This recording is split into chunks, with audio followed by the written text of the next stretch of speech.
Hi, everyone. Thanks so much for joining me today in our third part or our third segment of our four-part series. So next week, we're going to have another session. Okay, so it's 1 o'clock, and I'm excited for this particular segment.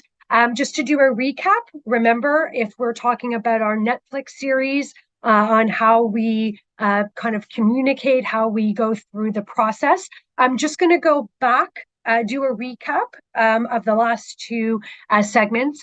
So we started off with the discovery, why we need to do this discovery, the information regarding a discovery, what the client is looking for, making sure you're checking off their questions, their concerns, why they want to put in a benefit plan. Are we meeting the objectives with that benefit plan? So we went from the discovery, and then you went and we learned about why we request information with respect to a request to quote, that there's information that is mandatory. We don't want to be, we don't want you to think that we're asking questions just for the sake of asking, that there's a reason behind it. We went through the 4 scenarios of risk from an administrative point of view, from an underwriting point of view, from a communicative point of view. And we took all of that information together, and you've reached out to us, maybe you've sent it to us. We're now going to start working on what a marketing proposal, or what you can expect from us from a marketing proposal, right to the implementation. So we're going to go through, what does one of our marketing proposals look like? Why do you need to pay attention to it? What's important about it? Why you need to engage us with understanding. And then we're going to go from that marketing proposal to, yay, your client was impressed, and we're going to start to implement this program with you. So with that, let's go through. Oh, just to be clear, if you have any questions throughout the presentation, and I will be making breaks because this one has a lot of information in it, so I will take some breaks. But what I would suggest is that if you have any questions, please do put them in the chat or the Q&A. I will stop every so often to answer those questions for you. If for whatever reason I can't get to them, or maybe there's a more complex answer, I may ask you to engage with me on a one-on-one. Depending on where you are, it might be me engaging, or it might be Candy engaging. She's our business development executive out west. So if you've worked with her before, you can ask her. Otherwise, we'll navigate those questions accordingly. The other thing I want to say is that if you joined us in the winter, a few months back for this seminar, and you're joining us again, the CE credits that you get are only you only get them once. So if you joined us already and you got your CE credits for them, you're not going to get another set. If you're joining us for the first time, then these are all CE accredited, which we're really excited about. So with that, let's get started. We've got learning objectives. In the first part of this presentation, we've got 4 learning objectives that we want to make sure that you're getting. The first one is to understand why a great marketing proposal and implementation process are important to you as an advisor. The second piece is to learn to present the marketing proposal so it reflects what you've learned about the client and their objectives. The third one is to learn professional practices that will help ensure you meet expectations and deliver a smooth client experience. And the last one is to understand how to use the marketing proposal and implementation process to differentiate yourself as an advisor. Now, remember, when you're working with IDC on our side, we have business models that we work with advisors in. So sometimes, depending on the complexity of the client, or depending on how much involvement that you want from us, we would be more than happy to engage in some of these processes with you, so that you're getting, so that you're making an impression, and that you have a team of people behind you that are well versed in presenting these options. There are 4 kind of things that we want to talk about with you here. You want to be able to connect the marketing proposal to the client strategy, so that they're making an easy, you want to make sure that you've met their objectives, but that their buying decision is made easy. You want to be able to educate clients on the marketplace and how they could best meet their needs. So this empowers the client to be engaged in that buying decision. You want to surface and disclose any plan differences or insurer caveats. So just to give you a little bit of background, the entire IDC Win Workplace Solutions team came here last week for 3 days of training and support. We had a lot of the carriers that you know about, the ones that have maybe some local representation, but we brought them in for a purpose. The purpose was, tell us something that is going on in the industry, tell us something that you want us to know about, and tell us something that might differentiate yourself in the marketplace. And I have to tell you that I've been doing this for 23 years. I pretty much know all the differences between the insurance companies, but I learned a lot. So when we're getting a marketing proposal together, you can rest assured that that hidden intrinsic value that the insurance companies are bringing. It could be anything from how they view family building benefits like fertility treatment. It could be something to do with the demographic of your group. Maybe it's gender affirmation. Or one of the how they handle their EAP programs, their employee assistance programs, that how they differentiate. So when we're doing a marketing proposal and we're putting this in place, we are making sure that you know what's going on with the insurance carrier. That might be a lot for you as an advisor to be able to sit down and really look at, which is why, yet again, our business models are put in place so that we can help navigate you through that. And we can support you in that and help your client make the right decision. So I do suggest that you find out about our business models and how we can work with you. The last point here is to create positive employer, employee, and carrier interaction during an implementation. Okay. So what we want to know here, again, the three major points of one of our marketing proposals, or when we put something together, linking your recommendations to the KYC or the discovery. We want to make sure we're nailing it.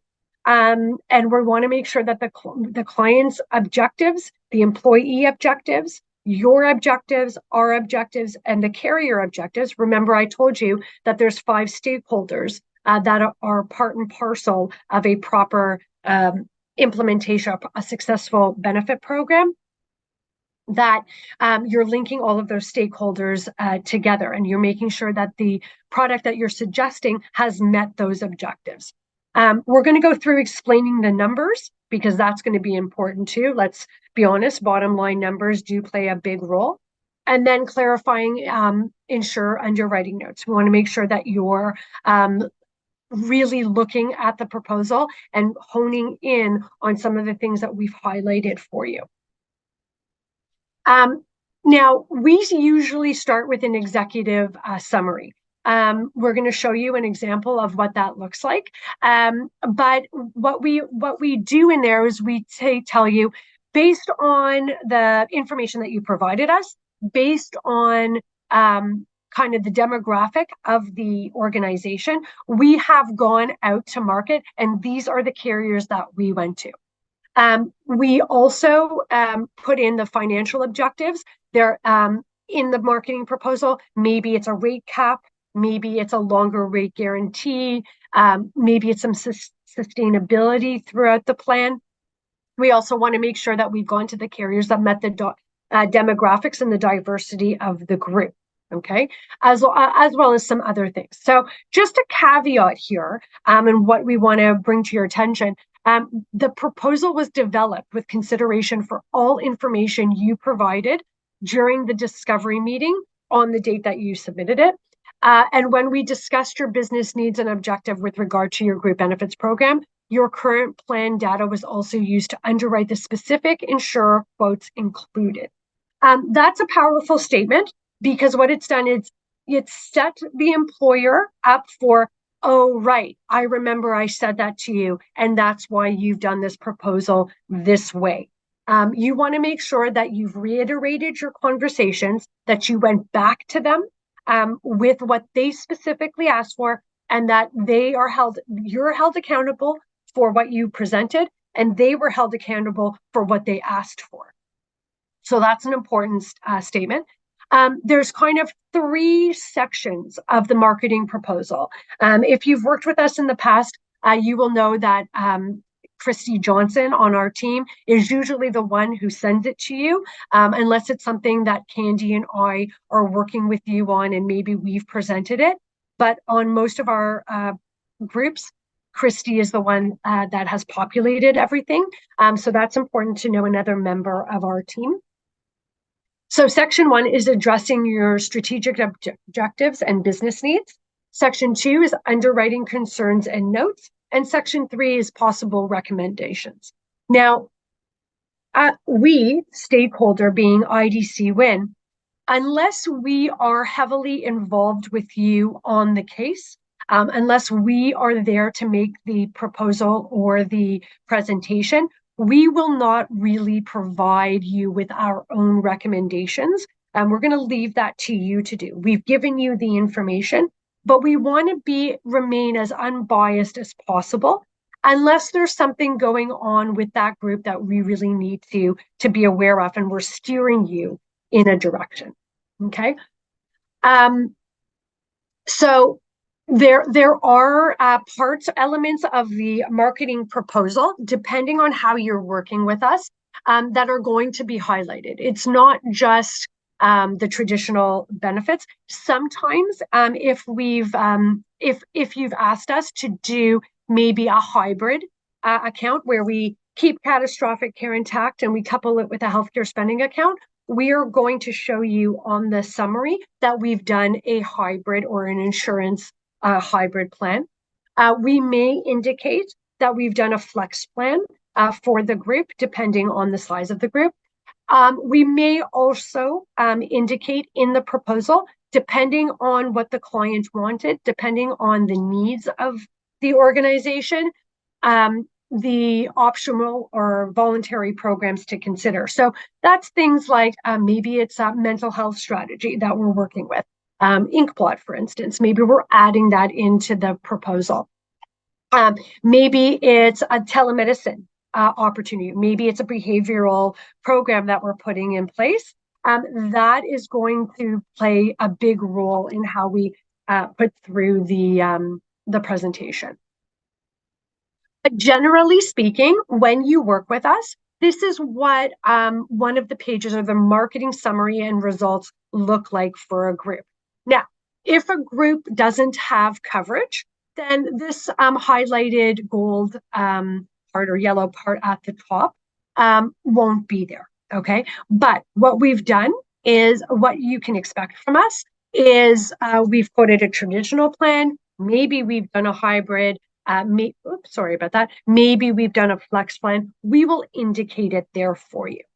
We will also make sure that all of the insurance companies that we went to are listed here and their responses. So it could either say declined, it could say quoted. We will put it in there because that is how we're telling your story. When you're going to see the client, you're going to say to them, listen, we've sent it out to 5 or 6 carriers, 3 quoted, 2 declined, and here's why the decline. That's part of the storytelling.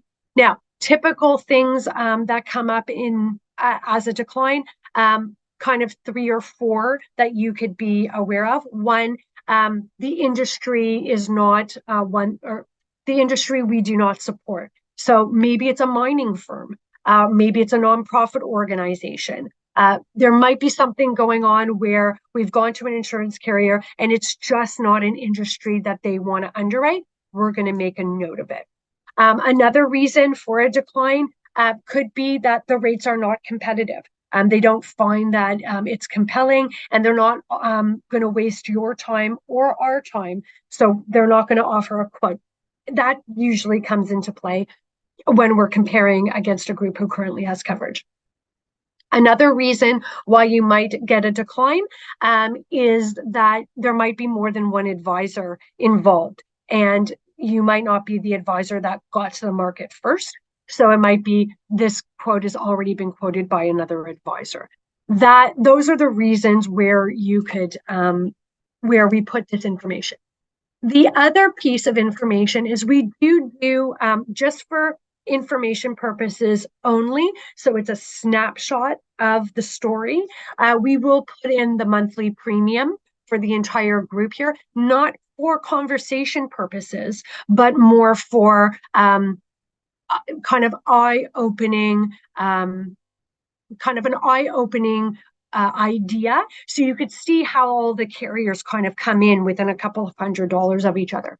Now, it could very well be that this number here is much more compelling than what their current carrier is offering them. So that's something that is a conversation. They're like, oh, that's really interesting. I want to know what their benefits look like in order to do a complete comparison. We also put the insurer target loss ratio here.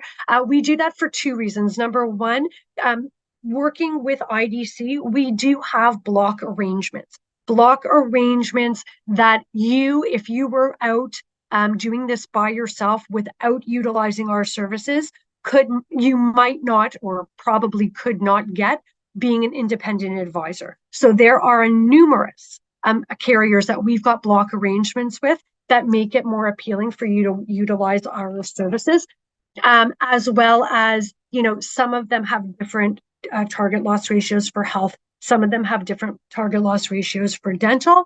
Some clients like to see what those are versus what they currently have. That is a selling feature. So we will put that in there for you. But this is a snapshot. So when we're doing, if we're talking about our Netflix series, it's what can you expect in the next episode? This is that snapshot of what's going to be transpiring throughout the rest of the presentation. Now, we're just showcasing here for you what a traditional kind of proposal, might look like, okay? So what we've done here is that we've put down this side of the column, and we're going to go more extensively here. But we've put down on this side of the column either their current plan, if they currently have benefits, or if we're coming up with a plan design for your organization or for their organization with some of the most popular items and the ones that employers really want to look at. There is going to be an extensive amount of information that's going to be provided in their booklet. So once the plan is implemented, if they're looking for something specific that is relevant to a particular employee or an executive on the plan, they're going to have their booklet. But this is a snapshot of the most popular items that employers tend to hone in on and want to know about. So if we are just doing a group that's never had benefits before, the top here is going to say plan requested. That's something that we came up with, we went out to market with based on your recommendations, based on information that you gave us, based on the information that you got from your client. Now, if a group currently has coverage and we're matching what they currently have, or we're working with what they currently have, it'll say current plan design with the carrier that they happen to be at. That becomes important because, as you can see here, when we showcase the other insurance companies, we are going to put the differences highlighted in bold in a different color with a note at the top that says deviations listed in gold or bolded. We do that so that, and deviations mean either an upgrade or a downgrade in the particular benefits that they happen to be comparing to, or that we're showcasing across the board. And we also do that with a group who's never had benefits before. We'll deviate through we'll deviate or we'll highlight in gold and in bold if it's something that's different than what we've requested. And that becomes important because it kind of allows you, the advisor, to make sure that you're highlighting what it is that is different, or what it is that you want to make sure that your client knows about. that could be a non-evidence maximum or an overall maximum when we're talking about long-term disability, or if we've quoted life insurance based on a percentage of their income. You may want to go with the carrier that has the highest overall maximum and the highest non-evidence maximum, so that the employees get the best if they ever had to make a claim. Okay, but you will see that highlighted throughout the presentation. It's a way for the employer or the prospect to go right into it and go, oh, that's interesting. I didn't realize that that's an amazing offering, better than what I was hoping for or better than what I currently have. It could also mean that, oh, I better pay attention to this because my employees might be losing something if I choose that carrier. They may have been the lowest on the spreadsheet when we showed the marketing, but if it affects their employees in any way, you may want to pay more to have better benefit. So this is all outlined in here for you to make educated decisions and be educating when you're doing one of these marketing proposals. And we also do them, just so that you know, we highlight life insurance, dependent life, critical illness. You can see here that we've put in here critical illness not requested.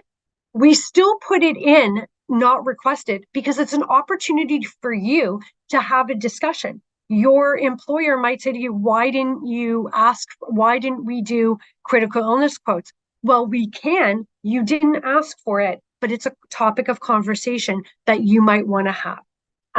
Long-term disability, we also quote, we'll also put in short-term disability, whether it was quoted or not, and we'll indicate that. We go right into extended healthcare. We make sure that the 5 areas are identified. So that would be your drugs, your major services and supplies, your paramedical practitioners, all your catastrophic, like hospital and out of Canada country, and of course, vision care and eye exams. We do put in here so that we're not missing anything, that we're hitting every point.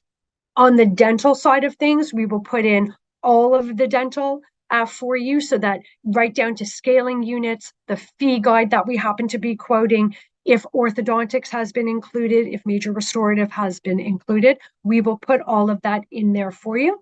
And then we end the presentation with what we call whole health benefits. They happen to be probably one of the most important aspects of a benefit plan that don't get a lot of attention. You as advisors need to make sure that you're highlighting those areas. So in whole health benefits, that could be anything from employee assistance programs, a mental health strategy that we might be showcasing, telemedicine, so 24-hour access to nurse practitioners and doctors, whether it's included or added for an extra cost.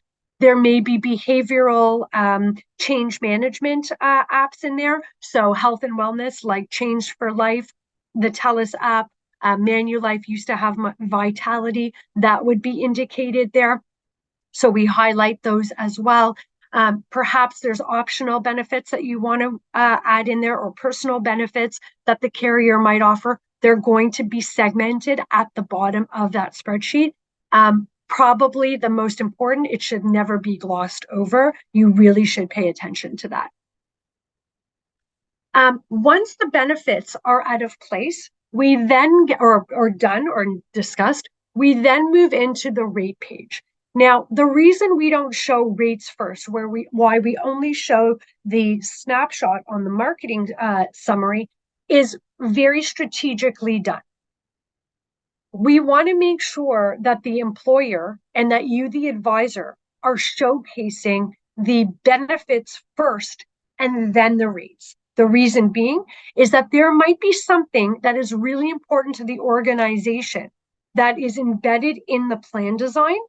And if they really love it, if they really are honing in on that, and that's something that they really want, it doesn't matter what the rates are, because they will pay it. Okay, so if you're only showcasing the rates first, They might not even care about the plan design, and they might be going with a service provider that just didn't meet their needs because all they focused in on was who was the lowest on the spreadsheet. We at IDC Win Workplace Solutions, we do not sell benefits based on the lowest on the spreadsheet. We many years ago, that was a way to get the client. That was a way to ensure your commission. That was a way to make sure that there was maybe some stability. That is the wrong approach. You sell benefits based on the client objective, what they asked for, how it's showcased on the spreadsheet, and worry about the rates after. Because what is becoming, and I've done this presentation, so I'm doing this presentation today. I did this presentation back in March, the same presentation. There is so much that has changed from March till now. One of them being cost stability, rate guarantees, and rate caps. In the last 6 to 7 months, we as an MGA have seen the insurance companies bringing to the table cost stability, rate stability, and an opportunity to engage the employer with long-term business objectives. So what you might see on an ongoing basis at the bottom of this rate page is a notes field.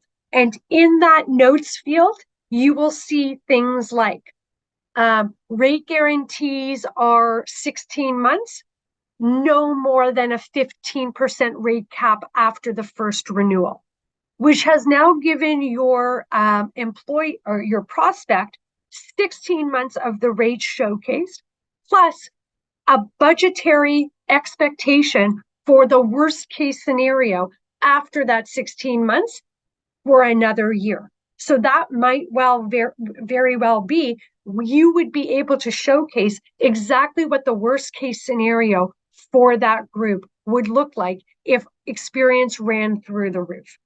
Now, every insurance company has different offerings. Every insurance company has a different rate guarantee. They all have different ways that they showcase it. It's our job on this rate page to make sure that you see what those notes are, what those rate guarantees are, and what's going to steer them in the right direction. Therefore, you may very well have a carrier who's slightly a little bit more, maybe $100 or $200 a month, but over the next 2-3 years will have cost stability.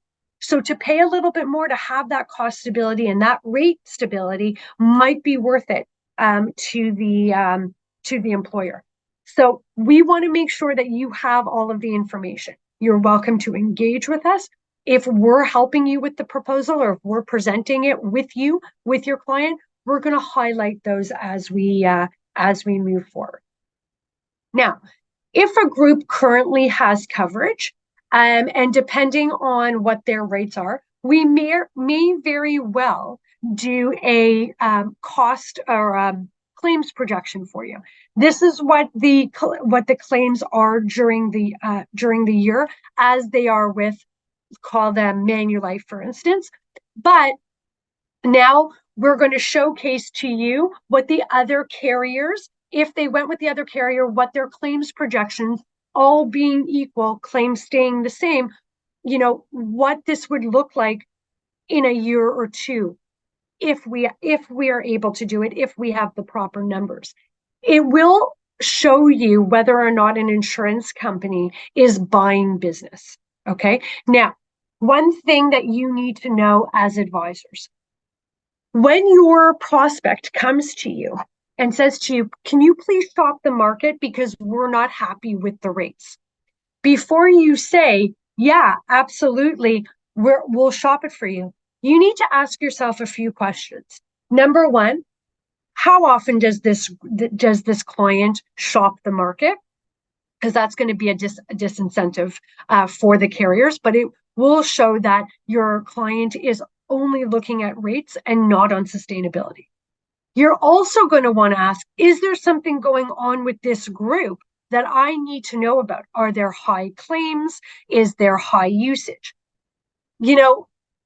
what a lot of advisors come to our team with is like, well, I have this client and they're not happy with their current rates and they don't want to pay more and they want more benefit, but their rates keep going up. Well, there might be a very good reason why their rates are going up. So we need to look at that. We need all of that information in order to say, you know what, the renewal that they got from their company, I don't know, call it RBC, for instance, is very fair because their paramedical practitioners went through the roof. I don't know if we're going to get a more cost stable quote by taking this out to market. So when a client comes to you, before you say to them, sure, I'll market this group for you, you should really look at their claims experience. You should really do a deep dive into how their group is trending. One way to do that is getting their current renewal report. If there's been fluctuation over the last few years, if, for instance, they had a high claimer on drugs, maybe they had a cancer patient who was on the plan, and for whatever reason, and God forbid that employee's passed away, that's a claim that's not sitting there anymore. So maybe we can relook at that, or maybe we can build a business case. I will also say there is a cost for plan administrator, not a dollar cost and not a penalty cost, but a cost of doing business. When you're working with an insurance company currently and you have a competitive quote from other insurance companies, there is a cost from moving from one plan to another. So if the marketing results are, only a 5% reduction in rates, it may not be worth it for the client to switch over to a new provider unless there was a service issue or something going on. Because in 16 months, without a rate cap or without some of those rate stabilities, they could be looking at a bigger increase depending on how they claim. So please make sure that you're consulting, if you're using our services, that you're consulting us, that we put in a proper plan when we're moving from one carrier to a next, so that we don't get in a position where we're doing your client a disservice, because there are administrative costs to moving from one plan to another. The time to set up, learning a new system, having the employees fill out brand new forms, claims that may have been pre-authorizations on certain drugs that may be going through their current provider, they may not be accepted with the other provider. So we want to make sure that we're understanding the client, what their needs are, who the employees are, before we, move them from one carrier to a next. That's on that piece. Now, remember 2 slides ago, I told you that there are notes that we're going to highlight. They will be on the rate page and they are highlighted just like this, notes for consideration. We want to make sure that you know that the minimum employer contribution requirement is 50% or whatever the percentage is. We're going to let you know that as the advisor to communicate with your client. Participation requirements. Now, this one can be sticky, and we discussed it. If you were with me about a month and a half ago when I did the ABCs and 1, 2, 3s of best practices of a group benefits proposal, and I'm pretty sure that I brought it up in our last session. Participation percentages are extremely important. Employers cannot pick and choose who goes on a benefit plan. Employees cannot pick and choose if they want to participate or not without signing a refusal of benefits form, without having it on file, and they will not be able to participate in the plan again once they filled that form, or without medical evidence of insurability. Okay. There are strict rules. There are anti-selection rules. There are rules that insurance companies have put in place industry-wide in order to make sure that there's no liability for all stakeholders. Remember the 5 stakeholders. There's the insurance carrier, there's IDC Win, there's you, the advisor, the employer, and the employee. Those 5 stakeholders have to pay attention to everything that's going on in the group to make sure that it's set up properly, that everybody who is eligible for benefits are put on the plan effectively, and that they are not excluding anybody from the benefit program unnecessarily. It opens up huge risk, liability, and huge risk. It could even come down to life insurance claims that the employer may have to pay out if an employee was not put on the plan properly or did not have a refusal of benefit forms. It could result in liability for an employee whose spouse was not put on the plan properly and now has a cancer claim. Okay, these are huge liabilities and ones we want you to avoid. So if you're doing a quote, and if we put in a quote, and by the time the quote was generated to the time they've implemented, the number of employees changes, the quote may have to be re-quoted. And the insurance company may want to know why certain people are not going on the plan and make sure that that refusal of benefit forms are being signed. If they're not, it opens all of those stakeholders up to possible liability risks, possible financial risk, possible E&O claims. And that is the last thing that we want to do. We want to make sure that the plan is set up as it was intended, excuse me, for all eligible employees at the time of the quote and the time of implementation. Now, if they currently have coverage, if there's currently coverage on the plan, and let's say there's LTD or life insurance, and there's high NEMs and high overall maximums, insurance companies will grandfather that moving into a new plan. So we want to make sure that you know you don't have to worry, grandfathering rules apply, which is why at time of implementation, we always give a current billing statement to make sure that those limits are grandfathered. And this is also where you're going to see certain elements of important information. That could be this quote was submitted, but they can't offer LTD. Or this quote comes with a 28-month rate guarantee and not more than a 15% rate cap after the first renewal.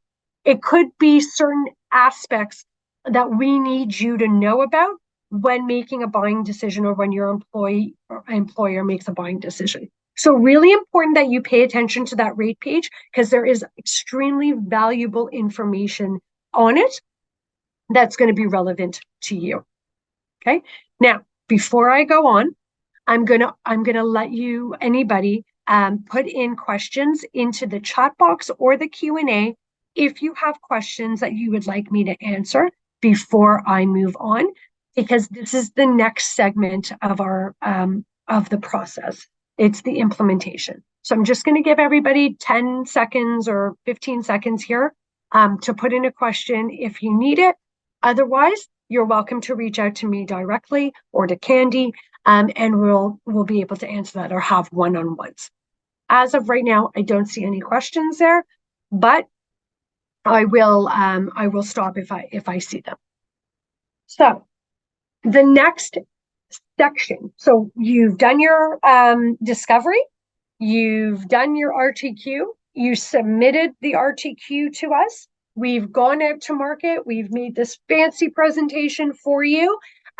You've either presented it or you've engaged our team to help present it to the client. The client is over the moon excited, and now it's time to implement the plan. Your job does not stop here.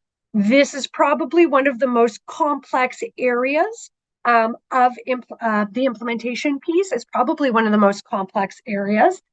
We are here to help you, but you need to know what the process is. So there are 7 elements of the implementation process. The insurance carrier you've chosen, that's easy. Oh, there is a question here. Hang on. Is target loss ratio usually provided by insurers when requested quotes, or we only get this by partnering with IDC? No, every single insurance carrier, if you're getting a quote, will have a TLR associated. When you partner with IDC, you might be getting better TLRs because we have block arrangements. So we can have that discussion. And Stephen, I will get you that information. I'll put my contact information in the chat when the presentation is over. So 7 elements of the implementation. The insurance carrier that you're moving forward with, or that the client's moving forward with, we're going to want to know that. We're going to want to know the start date of the plan. Now, keep in mind, if you've done a presentation November 15th, and you think that they want to start the plan December 1st, that's not going to happen. It takes at least 3 to 4 weeks to implement a plan. It doesn't matter the size of the group. It could be 2 weeks. It could be 2 people. It could be 4,000 people. It's the same amount of time. Now, the carriers are getting a little bit better with some of their digital tools, with some of their engagements, to make those turnaround times quicker, but it would be up to you and your prospect to ensure they're getting information at a proper time in order to implement. However, if we use the example of November 15th, I'm going to tell you this plan probably won't be fully implemented if you wanted a December 1st start date till probably the second week of December. That's not to say it won't be bound by December 1st, but it means that the plan cannot be utilized until probably the second week of December. There's a process of termination of the previous plan. That's something that we're going to want to know. We want to make sure that we know which proposal, because in the process, you may have come to us with 3 or 4 options. We want to make sure we're putting in the right plan with the right option, so with the right rate. Documents properly filled out. That can be extensive. We're going to talk about that. The delivery of cards, booklets, and communication to the client. And then, of course, there's advisor contracting. So when you work with IDC, we work with 12, 15 carriers. You do not need to be contracted with them all in order to do quotes. If we're doing a quote, you might get contracted at time of implementation if you've never used them before. Manulife is the only company that will allow you to use your Manulife life code as your group code.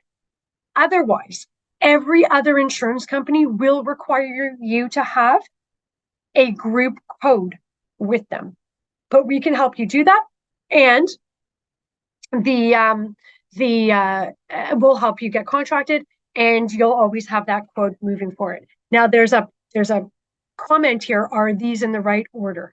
The reason that we have that there is that some advisors tend to want to terminate a plan before the start date of a new plan, or they want to get contracted before they implement a plan. There is an order of how things work, so this is the right order. Okay, I'm going to stop here for a second. Now, insurance, there's only one insurance company that will allow the 15th of the month, and they don't like it. The insurance companies prefer first of every month. The reason being is that it can be a reconciliation and accounting nightmare when you have the mid-month. So they have stopped doing that. Occasionally, we have done a business case to allow for it, but it is not typical and not something that you should be getting used to, because it does not typically happen. And there isn't a fee for service when using IDC, but we do have business models that we work with, and it is a split of commission on a case-by-case basis, depending on what model you work with us. But I suggest you reach out and we can have that discussion afterwards.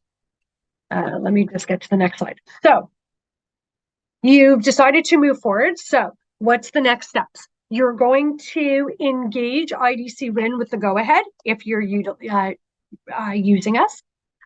You're going to confirm with us what the proposal and the rates are that you've chosen.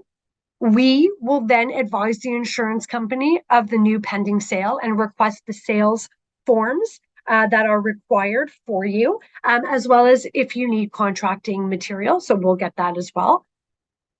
We will send you the forms, the master application, the enrollment forms, tax forms, the online access forms, banking information for the client, and the advisor contracting, with notes on how to navigate through that. We're currently updating our process. So come January, there's going to be quite a different look and feel of how that is, how that's outlined.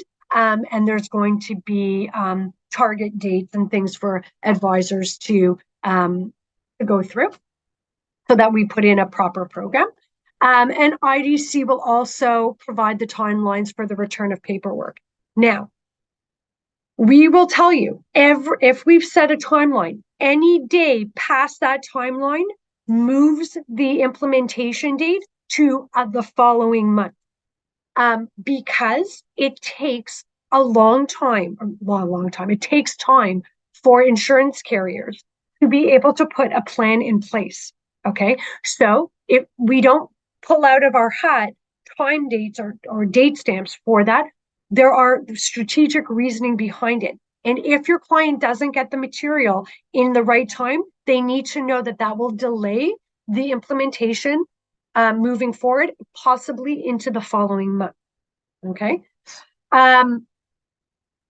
Terminating, I'm not going to talk, we just talked about the top part, but terminating a benefit plan. If your client currently has a benefit program in place and they are moving to a new carrier, best practices are that the client gives their current carrier 30 days notice of termination. However, that's a little bit lenient. It is best practices. However, we never terminate coverage with one carrier before risk acceptance has been granted by the new carrier. I cannot tell you the number of times that a group has moved forward and then there's some fishiness that is going on with the implementation and the carrier has decided not to take on the group. We need to be careful. We need to make sure that the risk is accepted, that all the documents have been implemented, and that the insurance company is now willing to take on the risk. At which point, once a policy number has been issued, you can then terminate the benefit plan with the carrier. Now, if you're doing that on your own, you can do whatever you want. If you're working with us, we will help cancel the benefits with the carrier that they happen to be with. Okay. When implementing the plan, we want to make sure that the advisor knows that you have to sign off on the master application, that you've got your advisor contracting, that you've chosen, if you're working with our team, that you've chosen your IDC Win business model selection, and that you've given us the corporate void check and banking info with all of the onboarding documents. If a group currently has coverage, you are going to need to provide a current billing statement and what we call an EP3 statement in the insurance world. An EP3 statement is for groups that have unlimited drug coverage, and it indicates whether or not there's a large claim. Okay, and so it's part of every renewal from every insurance company. They will send a copy of that EP3 statement to the client or to the advisor that shows that there's no high cost drug claims. If there are, we're going to need to know what they are. But those are the two major things, a billing statement and the EP3 statement that needs to be submitted if a group currently has coverage. Okay. Now, We can help with navigating. So I actually just came off a call before this one where we're implementing a new group, and the client asked me, it's one that we happen to be very heavily involved in with the advisor. So I was conducting the implementation meeting, and the client asked me, Marni, what do we do? We've submitted all the information to the carrier. What do we do in the meantime before the new policy takes effect? And so I said to her, we could help you navigate through a new guidance letter, which is here's what you do in the meantime before your new policy number is issued, before no new booklets come in. Here's what you should be aware of. We also have something called My Plan, My Language. Depending on the business model that you choose with us, and depending if you work with us, we will help you with, which is an overview of the plan with tips and tricks on how to navigate between one carrier to another, a comparison of what they're getting with the new carrier, and any training and support that they might need before policy numbers and booklets are issued. Also, I will tell you, there are only 2 or 3 insurance companies in the market right now that are still producing benefit cards. All other insurance companies have moved digital. They do not produce cards anymore. They may produce a PDF file, but all the plan administrators and all of the employees are encouraged to download the apps on their phones, download the online portal, and get their information from there.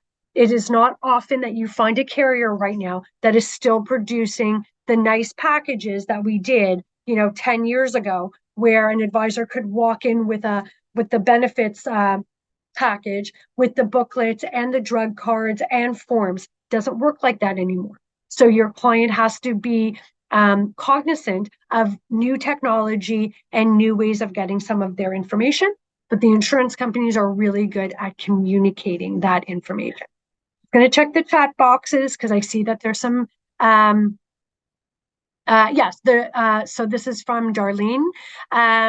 Just confirming EP3 statement has only drug billing. It's not a billing, it's drug information. It's any drug above the pooling limit.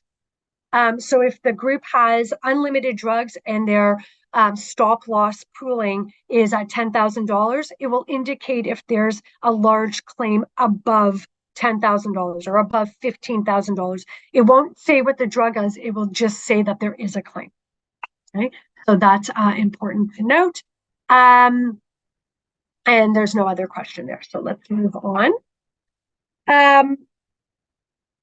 So this is about group contracting and group commissions. So group contracting works differently than individual life. You will need to have a group code with the insurance company. So if you sell, let's say, Empire, you are on the life side and you have a life code, you can't use that code for a group code. You're going to have to get contracted with your own Empire group code. We help with that. We help assist you with that. However, if you do this stuff on your own and you're not using IDC as your group MGA and you do these things direct, you're going to have to work with the carrier directly to get your codes. You may even need to be contracted with them before they release quotes to you. So just know that. And commissions are typically paid to an advisor from the insurance company at the end of the first month of the plan. Now, not all insurance companies work that way, but some of them do. Some of them pay monthly, some of them are annualized, but we'll get you training and support if you're working with us.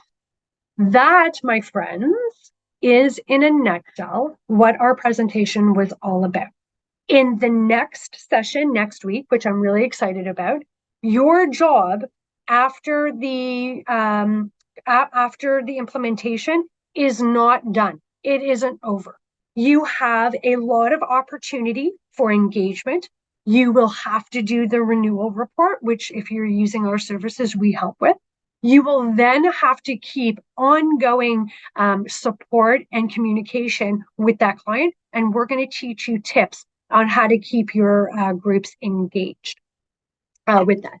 I'm just going to put, and so that's our next session. Really excited about that. I'm going to put my contact information in the chat box because this is your way to get in touch with me. I may refer you off to Candy, depending on the province.